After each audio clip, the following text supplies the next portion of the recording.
عبداللہ ابن ام مکتوم نابینا صحابی تھے. وہ نبی کے پاس دوڑتے ہوئے آئے کوئی بات پوچھنے کے لیے, اور آپ سرداروں کو تبلیغ کر رہے تھے. جب وہ آئے دوڑتے ہوئے تو آپ صلی اللہ علیہ وسلم کو ناگوار گزرا اور آپ نے چہرے کو پھیر لیا. وہ غریب تھے, نابینا بھی تھے. اللہ نے کیسی تنبیہ کی, فرمایا عبس وتولی. محمد صلی اللہ علیہ وسلم کے چہرے پہ سلوٹیں آ گئیں اور انہوں نے منہ پھیر لیا. انجاہ الاعمی, اس لیے کہ ایک نابینا آ گیا ان کے پاس. وما یدریک لعلہ یزکا, اے نبی ہو سکتا ہے وہ آپ سے بات سن کر ہدایت حاصل کر لیتا.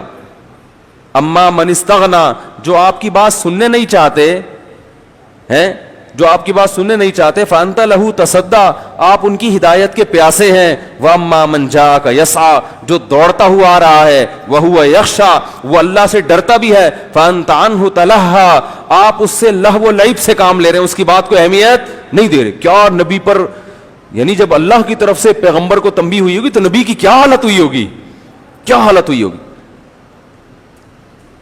اس میں قیامت تک امت کو سبق مل گیا کہ اللہ کے ہاں امیر اور غریب کا فرق, معذور اور صحت مند کا فرق نہیں ہے.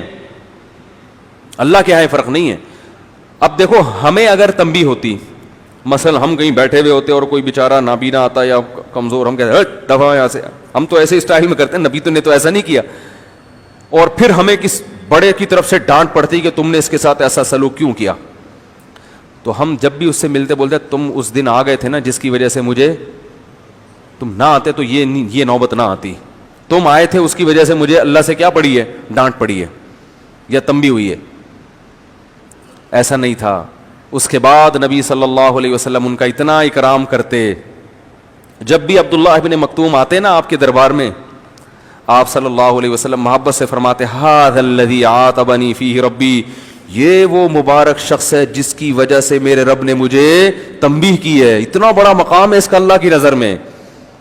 بڑے خوش دلی کے ساتھ آپ ملتے کہ اس کا اللہ کی نظر میں, اس غریب اور نابینا کا اتنا بڑا مقام ہے کہ اس کی وجہ سے سرور انبیاء کو, خاتم النبیین کو, پوری کائنات کے سردار کو اللہ کی طرف سے تنبیہ کی جا رہی ہے. عاتب کا لفظی مطلب تو ہے ڈانٹ پلانا, یعنی نبی تو کہیں گے نا اللہ کے بارے میں, وہ ڈانٹ نہیں تھی, وہ ایک محبت کا ایک جملہ تھا. جیسے کسی کو تنبیہ کی جاتی ہے نا, نبی صلی اللہ علیہ وسلم کا مقصد چونکہ دنیا نہیں تھی, وہ بھی دین کے لیے کر رہے تھے, مگر بتایا کہ ظاہر بھی ایسا نہیں ہونا چاہیے جس سے یہ جھلکے کہ آپ دولت مندوں کو غریبوں پہ ترجیح دے رہے ہیں. ظاہری عمل سے بھی یہ شو نہیں ہونا چاہیے. تو یہ علماء کے لیے بھی بڑی آزمائش ہے, تبلیغ والوں کے لیے بھی بڑی آزمائش ہے, اور ہر مسلمان کے لیے بڑی آزمائش ہے یہ.